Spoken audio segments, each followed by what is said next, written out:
Good evening and welcome to Daily Politics and Trust TV, your go-to destination for everything politics, policy and governance. I am Shafi'u Suleiman. Tonight, we dive into the growing concerns over challenges meditating against pension administration in Nigeria, prompting the police authorities to consider pulling out of the contributory pension scheme. A bill is currently before the National Assembly to establish a police pension board, which is facing strong resistance from PENCOM and other industry players, as they are worried it will return the country to the era of non-pension payment that could severely affect government finances.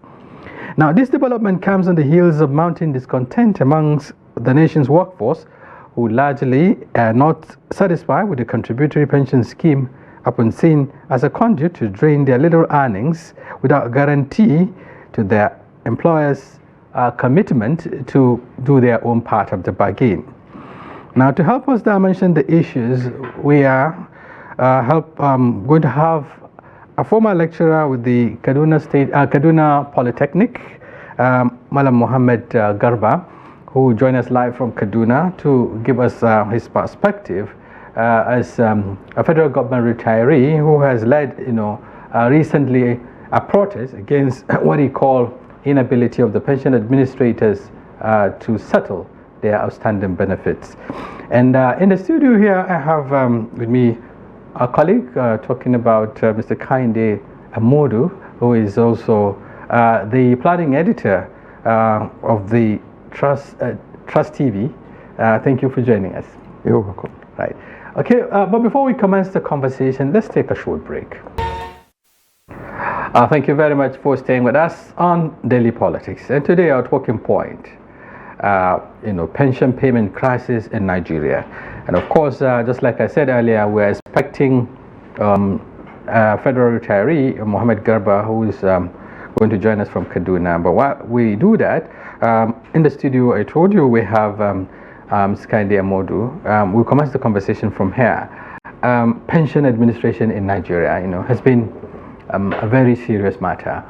Over the years, there has been a lot of concerns regarding how pension is being administered in Nigeria, with particular concerns around, embezzlement, around corruption, around, lack of proper accountability and so on. Let me get your perspective, because it has just recently taken a new dimension with the police, which is a very critical force now, wanting to opt out of the contributory pension scheme to what they call defined, a pension arrangement. And that has generated ripples within the pension, ecosystem. Let me get your perspective. Perhaps you've witnessed what has been happening over the years. What do you make up with the pension administration in Nigeria so far? Well, in the first place, getting onto the contributory pension scheme was by virtue of the pensions bill in 2006. 2006, in which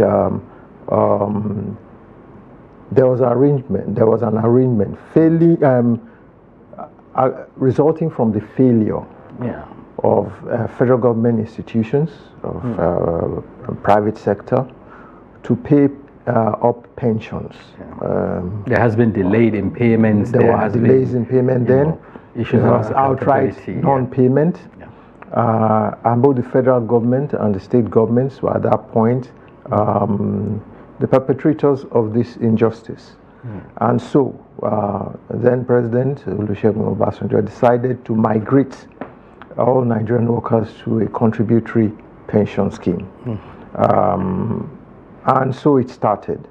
So the whole idea of a contributory pension scheme is for the employers to contribute to pension.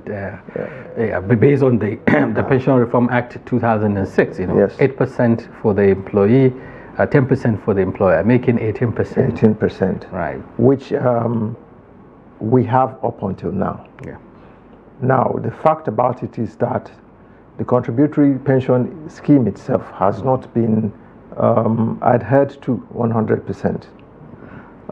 There are still agencies of government that are in transition, that have not fully mobilized onto the contributory pension scheme. The private sector is largely the driver has complied largely, and so you have contributory pension scheme working in the private sector, in some parts of the public sector. Right. What is the bone of contention? Why do federal government workers don't want? Federal government workers, state government workers don't want a contributory pension scheme. It's because before you had what you called severance pay. Severance allowances? Severance pay. Okay, package, the package, right, which would be, as per the agreement, a percentage of how much they had made their whole working life, which would be paid to them upfront. Yeah, when due, there's a certain age you have to attain before. After you've worked for 5 years, you're pensionable. You understand? So then, after that, before you access it, I think it's before it was around 65 years or so, but I think it was reduced. Yes. Yeah. So that went.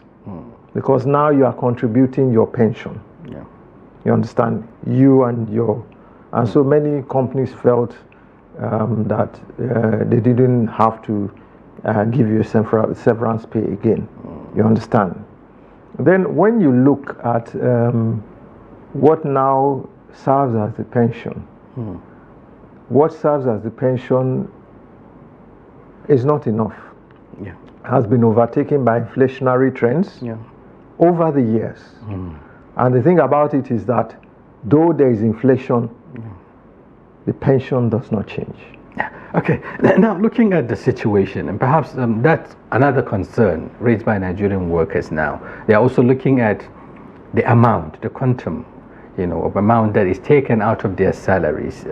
If they have their ways, perhaps they wouldn't have allowed just 8%, to be taken, even though they are not also sure if their employers are also paying the 10%, which is the other side of the bargain.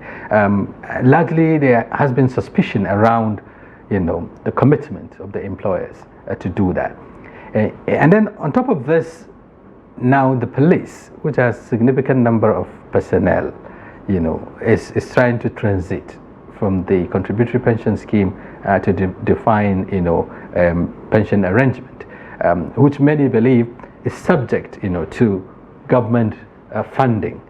And looking at the amount, that the government has to bring out in terms of funding this pension contribution, talking about 3.5 trillion naira, they felt, critical stakeholders in the sector felt that it is not sustainable. Looking at the current, governance or financial deficits, budgetary deficit that the government is battling with. Didn't you think perhaps, this would exacerbate the current economic situation in the country? In the first place, why was there a transition from the old pension scheme to the contributory pension scheme? Was because the load on government, what government had to cough out on a yearly basis, because pensioners retire every year, was unsustainable. So, now, after how many years, going back to that same pension arrangement is not sustainable for government, if we are going to tell the truth. Right. But the point about it is that pensioners themselves have also questioned the accountability process, the transparency in the pension process. There are laws which should be enforced. But you find out that the employer, in many cases, in many companies, will take out the workers' share. Because that one is at source. Yes, we take it as from source. the source, right? Will not remit it, and will not also remit its own part. So year on year, it is only after some pensioners retire that they realize that maybe you have a gap of 7 years in your that has not been remitted. That has not been remitted. And so if they are going to exit you from contributing and put you on a pension, it is going to be based on what is in the wallet. In the account, that's right. And so you find out that many people are cheated because those number of years, the monies that were taken out, you understand, you can't get employers. There's no accountability. There's no, So it's almost like a norm. And what pension administrators or pension will do is they will write to the company and say so. But the process of remittance is also slow. Now, looking at the challenge, government came up with the Reform Act, the 2006 and I think the 2018 thereabout. The idea was to sanitize the entire process, to guarantee transparency and accountability, to also ensure that there is effective participation of all the parties and so on. But coincidentally, incidentally, at the point of even the transformation, the reform, the chairman of the Presidential Reform Committee, or talking about Rashid Maina, was caught in the act, and the rest is history. So, what does this tell about the sincerity of purpose of our successive administration in terms of reforming the system for efficiency? Well, take it from top to bottom. How much are the pension contributions? There's a huge quantum. I think at the last count, talking about 20 trillion there, about that, naira, about 22 billion. So what is done to that huge quantum? You find out that what they say is that they invest for you. In the sovereign fund, and so on and so forth. Then they use it to do. Then federal government will go out of those funds, which is a sweat of workers. Federal government will go and borrow from pension funds to execute capital projects. Now the whole idea of that is that all pensioners cannot demand for their money at the same time. That's right. So it's seen as a money so it's like a slush fund that can be accessed by at any point. And in the agreement anyway, the pension fund administrators are telling you that they will invest your money so that it will make have a return. Very few of them. I've realized very few of them now are doing that. But even the big names in the industry are not doing so. You find your money being kept there without any. There's no interest. I didn't know any value. You understand? Yes, but yes. And then when you retire, there's supposed to be a percentage they will give you. I think 25%. Yes, but you find out that the fine lines have told you that you're entitled to 25%. But then other contributions, other issues come in, other factors come in. That might mean you might not even get that 25%. So all that rhetoric that pension reforms pension companies come when they come to your company and sell why they should be your managers. All that rhetoric, you find out that there are hidden charges. You also find out that there are hidden conditions for you to even access for you to access your money, and then you find out that you can't access the money. You understand? They will decide for you how much they will give you, and then how much they will pay you until your unquote death. Now, if you've done 65 years on Mother Earth, yeah, how many years do you have left? You understand? Yeah. If for the general percentage, some are lucky to make 90 or 100. Yeah. You understand? But you'll be calculating release of funds to them on a monthly basis based on the remaining for some years to come. Meanwhile, you need the money at the point of retirement. That's right, and that's the essence of the savings. That's the essence of the savings in the first place. Right. Okay, looking at all of these challenges, because the argument now is that that's the bone of contention. There is trust deficit between even those contributing on behalf of their employees rather, like the police, for instance. If the police decide to opt out of the CPS, that is the contributory pension scheme, the argument is that, I talked about the number now. The government has to churn out 3.5 trillion naira on a monthly basis to pay for those about 400,000 workforce, on its payroll, and doing that may not be possible, looking at the current financial standings and so on.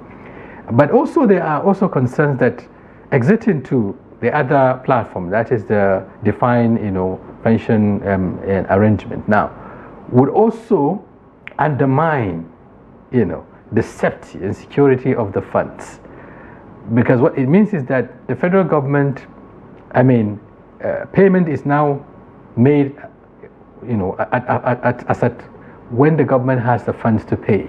So there is no security, unlike what you have in the current arrangement, and that has been the concerns by stakeholders. Why? It's not going to help even the police exiting from the current arrangement. Well, I think if you understand the kind of job the police do, security-wise, you understand the dangers they go through on a daily basis. Yeah. You would understand why the police is asking to have a separate or a special pension arrangement. But be that as it may, it now depends on how much government has for that pension arrangement. Because government, when it rolls out, the government is going to roll out a budget in the excess of 47 trillion naira this year. How much is going for debt servicing? How much is substantial amount, even though they said it has been reduced to, is it 85% or so? Yeah. Initially, the government was doing around 90. But it's still a lot of money. How much revenue is coming in for government from all its revenue sources? You understand? And then how much is it expending? Then where will these pension payments, where will it find space there? So that is why there was the contributory pension scheme in the first place, which would take the load out of government and even release a source of funds where government could borrow, you understand, and do other things. So now it's not borrowing, you want it to even spend more. The point is, it's still in the National Assembly.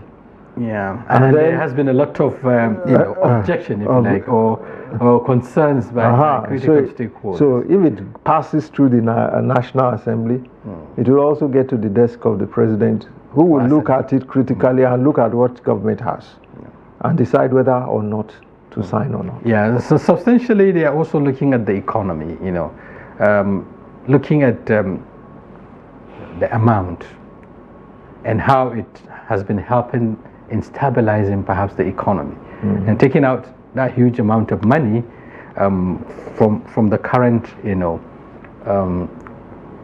financial backbone of the country could send some shocks also to the macroeconomic indices and so on and so forth. Do you think that that is enough argument, perhaps, to get the National Assembly to perhaps maybe say no to this, or do you think allowing it to scale through would be the answer, because people's lives are involved? The workers are concerned about what they get after retirement and so on. Well, I'm not a financial expert or an economist, right? But I understand. But right now, what we have is a government that is trying its best to stabilize the economy. You understand? And so it doesn't need any other shock. Doesn't need to consider, because what we have right now is a naira that has been devalued substantially. You understand? And we also have fuel subsidy that has been removed with all the aftershocks and the cost of living crisis that has come after that. So the question to ask, which is not my question to answer, is can government afford, even if it wants to go that way? So, but what should be done? Because it has been an existential challenge now, from government to government for over years. There has been this challenge of effective pension administration, and then lives, have been lost even in some cases. You remember when people have to queue, have to sleep on the streets of Abuja to access their pension, retirement benefits and all of that. And with the current reform, the expectation is that, things will get better, but it appears they're still running a cycle. So how do you think this can be best addressed to suit the government thinking, or rather to allow for government to have that leverage of be able, to do its own part, and at the same time allow the beneficiaries to also get the benefit of what they've been saving over time? Well, let's make a distinction here. People queuing on the streets, people having to face challenges, accessing their pensions, etc., etc. That falls squarely on the formal pension arrangements, not on the contributory pension scheme. The contributory pension scheme, right from where you are working, on a daily basis, when they take your money out, you understand, you know how much is going into your account, into your pension account. You understand? And on a monthly basis, if you have a very good pension manager, you see that so amount entered, so amount is your balance towards your final pension. So virtually, you can walk into your pension manager's office at any time and ask that they give you a printout, a statement of account of how much is in your account. That is if you're not even getting it on monthly basis. Right. No, sometimes when you come to the end of service, you understand, you go to your pension manager and you ask them for a printout, because it's that printout they're going to use to calculate how much is coming to you on a monthly basis. So it's pretty clear from the contributory pension scheme how much you're getting. The problem of people not accessing information about are the old pension systems that are yet to transit. You understand? Those that, and that is the essence perhaps of this, So if right now there are some agencies of government, some state governments that are yet to transit to contributory pension scheme, you understand? Then what would be the, sense in an agency that has transmitted to contributory pension scheme transmitting out again? Because the whole basis of the contributory pension scheme was to stabilize pension arrangement. And right now, out of those agencies, I think federal government and 5 states are owing pensioners so much money. But why should it be so? Because it is the same government that is trying to ease, the operations, or trying to sanitize the system. But it is the same government that is also defaulting. Yes, substantially. Because it's the same government that is not. There are the rules and regulations guiding pension contributions in the country. There is a bill for it. It has been amended. Yeah. But the rules are not being adhered to. That's the basic thing. What's the solution to pension problems in the country? Get the bill and adhere to the bill strictly. But no, because of some... Yeah. But what role is the PENCOM, playing here? Substantially, the establishment of PENCOM was to guarantee all of this, to address some of these loopholes we identified. But it appears, it becomes a toothless bulldog now. Not really. PENCOM is the regulator. Yeah. If you are unhappy with your manager, you understand. Yeah, you can, just like the Central Bank of Nigeria, you write to PENCOM. To APCOM. To AMCON. Yeah. To PENCOM. Right. To protest. Yeah. And the letters, you understand, and the letters to PENCOM, you understand, they reply to the pension manager that is in question and ask for a reply. Yeah. Okay. In the same vein, you understand, before your pension manager that's been collecting your contributory pension, transits you into a pension earner, it will first write to PENCOM to notify PENCOM that you are transiting to a pensioner that is now earning. Yeah. And it is only when PENCOM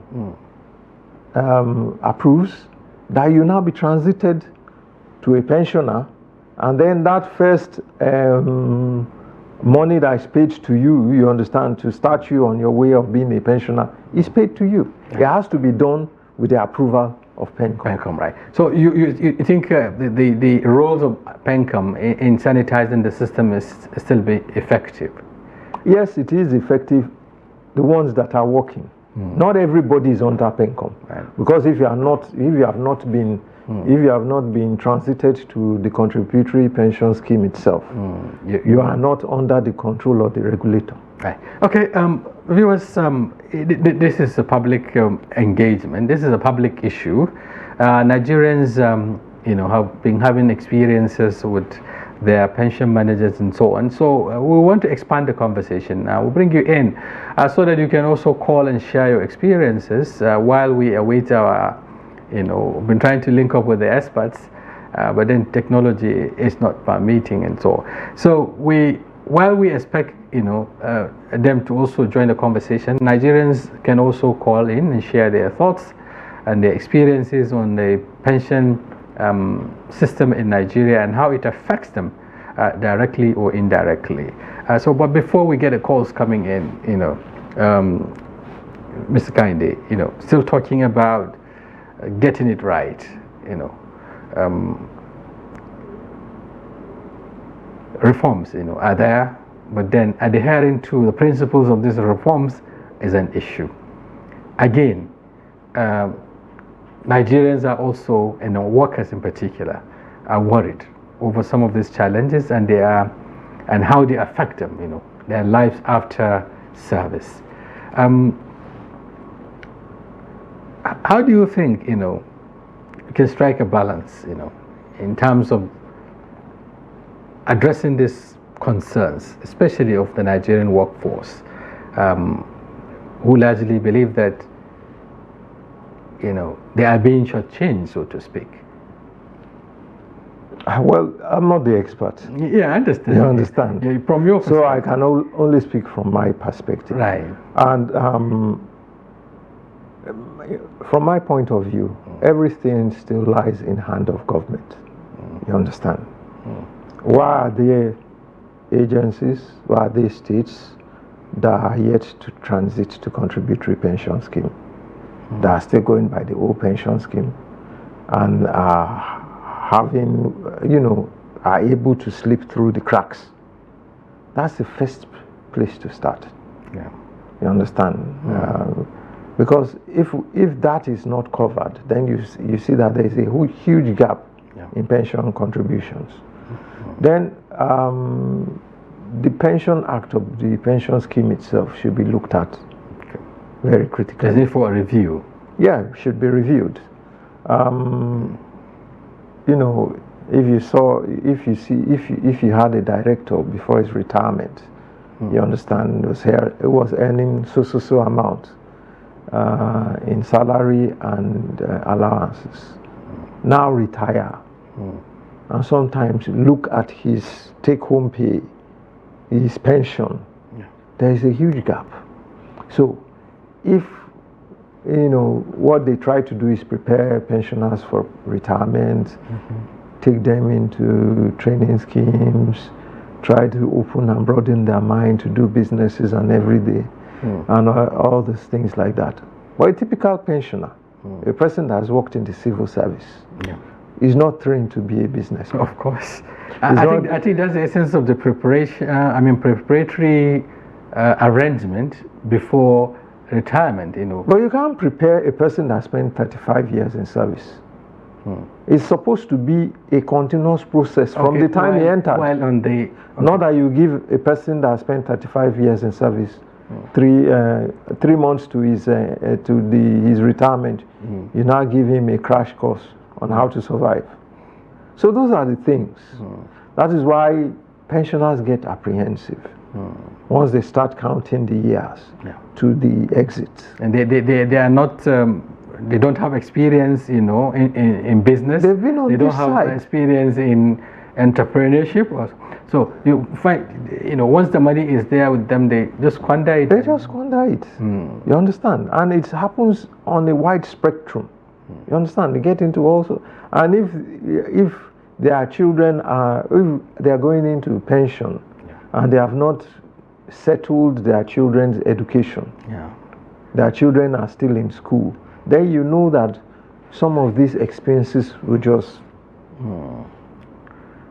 overwhelm them. Yeah, and in some cases, perhaps it could also lead to dropping. I mean, those children dropping out of school because there is no sustainability. There is a multiplier effect. So the bottom line to start with is to prepare pensioners better, and then the reforms should have a human face.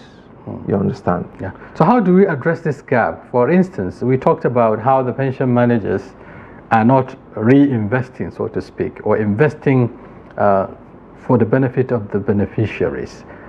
For instance, a typical example: you have, let's say, 2 million naira in the pension manager's account, in your pension account, for instance, and it remain there for years, like 5-10 years, you know, not yielding anything. So who should take the blame here? Who should be penalized here for just keeping your money? Or is it that, you know, the pension managers are utilizing the money, getting value from it, or, you know, income from it without remitting to and how can this be addressed? No, I think the pension managers get they get a bad. Okay, I think we have a caller on the line.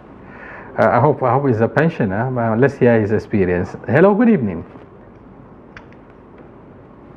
Good evening. Evening. Yes, who do we have on the line? Yes, my name is Sunday Joseph Amabu. Sunday, where are you calling from? I'm calling from Benue State.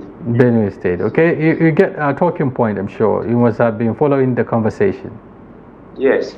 Okay, share your experience with us. Okay, in respect to this pension scheme, I have, like, to me per se, I'm a Nigerian police officer.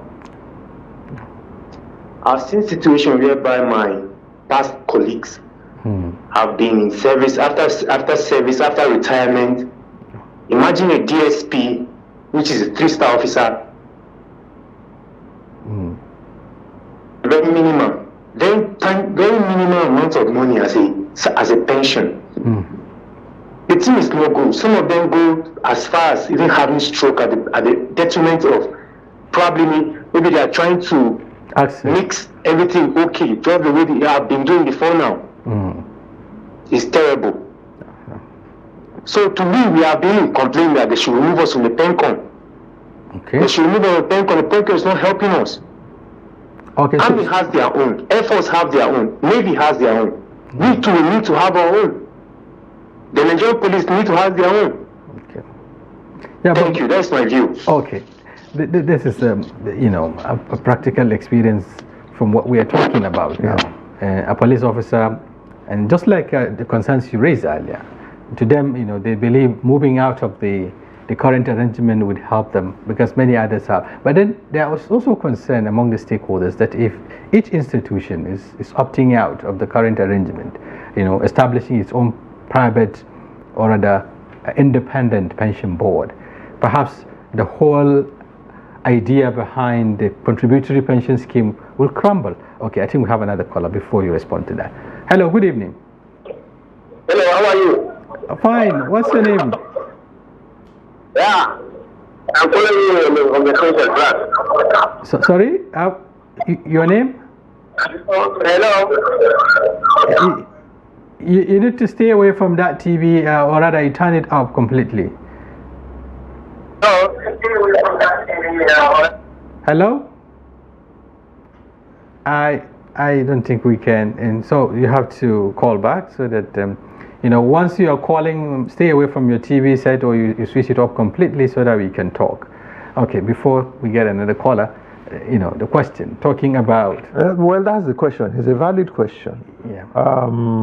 If all the agencies. Yeah, if everyone is opting out for an independent pension board. Independent pension, we're back to square one. Right. You understand? We're back to square one.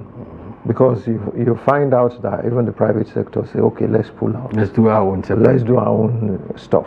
You understand? The question is raised is why I said before his call came in that the pension reform should have a human face. Yes. You have people that have spent 35 years in service and they're high up in office. And then when you are going to put them on a pension. Okay, we have another caller. Sorry. Okay, good evening. Hello, good evening.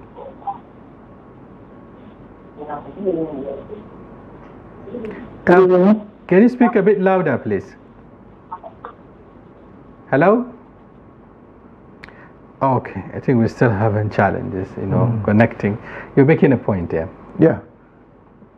They are senior officers. Their salaries and allowances made them live a certain amount, ladder. Made them afford a certain lifestyle. Yeah. Then they are put on pension. Yeah. And then the pension, okay, first and foremost, is lower than the salary. Then the allowance is gone altogether. The money they have cannot sustain the lifestyle they were used to. Now, if they are lucky before they retired to have started giving birth early, so they have grown-up children by the time they retire, you understand? To support them. Perhaps. To support them, there may be a way out. That is, if they are also, if they also invested in them to be able to. All right. Yes. So, but the shock many people, experience is that they retire. Children are still in school. You still have bills to pay. You understand? You are still trying to maintain your lifestyle in the city. Right. Okay, another caller. Sorry, just for a moment. Hello, good evening. Hello? Yes, good evening. Good evening, sir. Yes, who do we have? I am so happy about the discussion about the pension. Right. Your name and where you're calling from? I'm calling from Calabar. Okay, your name? My name is Charity. Oh, okay, Charity. Go ahead, Charity. Yes, sir. Please, sir, I want to ask, because my husband was working with the NPA, Nigerian Ports Authority, retired 2008. But up till now, he has not collected his pension, monthly pension. They have not been paying him. no gratuity. And what he's facing now is he's facing high challenge. He's facing glaucoma. He cannot go to anywhere. Please, I want to ask if there's any way that they can help me. Okay. To call them and talk to them. Right. If they can help us. Right. I think earlier my colleague has been talking about, the PENCOM, which is the Pension Administration. I mean, the Pension Commission has the role, the responsibility of listening to some of these complaints, and then also, finding solutions to them. I don't know whether you've attempted, to reach out to the PENCOM office. Yes, they referred him to IBTC, which I went there with him. So they said the NPA did not pay money to that IBTC. That's what they were telling me. Okay. Unfortunately, none of the administrators is here, but then... You have to go back to PENCOM. Okay, back to PENCOM, right? You have to go back and write a formal complaint to PENCOM that there was no pension contributions remitted to IBTC by the parent company. Yeah. So it is PENCOM that will take it up with the parent company, will write to the parent company. When you go to the pension manager, ask them for a printout of all the contributions. Of all the contributions from day one, from when you know that the contributions were rolled out. So when you ask for a printout, you will be able to trace, you understand, how many months are being owed, how many years are being owed, and that is going to be the basis for the letters to PENCOM. Right. And then PENCOM, as the regulator, will now follow up on the parent company, because it's a law. By law, it is compulsory for them to pay that amount. It is not whether they like to pay it or not. By law, you understand, if they do not it's not voluntary. It's not voluntary. Compulsory. It is compulsory. Right. So by law, they are supposed to pay that money. Right. Okay, but Charity, I hope you get that. Oh, okay. Okay, we have another caller. Good evening. Hello, good evening. Yes, good evening. Yeah, good evening. My name is Abubakar, calling from Abuja. Okay, Abubakar, go ahead. Okay, so my angle is the main reason why offices are agitating to leave the contributory pension. It's because of the poor salaries that these police officers have, and it's not restricted to just police officers. So the issue with the contributory pension is that it's a percentage of your salary that is put into the funds, and then the fund administrators are supposed to use that money and generate and then give you profit. So if your salary is poor, the percentage will be poor, and the percentage, if it's poor, whatever funds you'll get will be poor. So at the end you retire, and then what they are giving you is very little. So your guest talked about them not being able to adjust because of that. It's not because of that. The salary is already poor, so you really can't do anything while you are in service, and then you retire. What accrues to you is very bad. So I can give you an example with me. For example, there was a time I had maybe like 3-point-something million in my pension fund, and in 2 or 3 years, the only thing that has accrued on it is is less than 100,000 naira. So after retiring, you can imagine how much will be given back if it's broken monthly. So the main issue is the salary is not good enough. So agencies that pay well, you find that their pension funds are very good. When they retire, they get very good money. You don't hear people complaining. We know the top tier agencies to work in Nigeria. I don't have to mention them. So you find when they retire, the pension they collect is almost as good as when they were serving. So that's what government needs to address, and that's why people are agitating. You don't hear those top tier agencies agitating to leave the contributory pension, because what they contribute is good, because their salary is good. So that's the crux of the matter.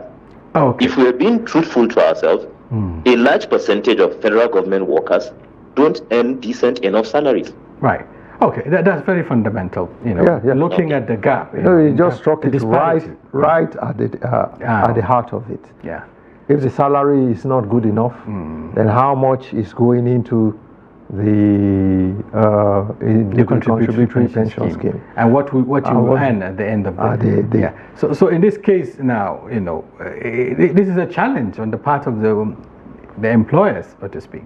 The government in particular, here we are battling with 70,000 minimum wage that is not been even implemented. But the key thing you have to realize, you understand, is that inflationary trends from 2006, when the pension reform bill was established, to now, 18 years, have increased more than. I don't know the percentage to put it. You understand? You mean the inflationary? The inflationary trend is around 33.8 thereabout percent. It's continued to rise since 2006. It's rising. Yeah. You understand? So calculations based on which the contributory pensions were based, calculations on which was supposed to be remitted, are not the same. Yeah, so it erodes, So everything has eroded. Pensions, like I said earlier, of all things, salaries, okay, they've done salary increment, minimum wage now. Is anybody talking about pensions? So the pensions remain the same. That's a big question, So, there is whole lot of gaps to be addressed. Thank you very much. I understand we have to come to a close on this conversation. Time is not on our side. Thank you very much, Kehinde Amodu, for your informed perspectives. And of course, planning editor, Trust TV, and in-house analyst. Thank you very much for contributing to the plan. Thank you very much. And I also appreciate you, callers, and those who have called and shared their experiences. And for those that raise concerns, we hope the authorities are listening and will do the needful.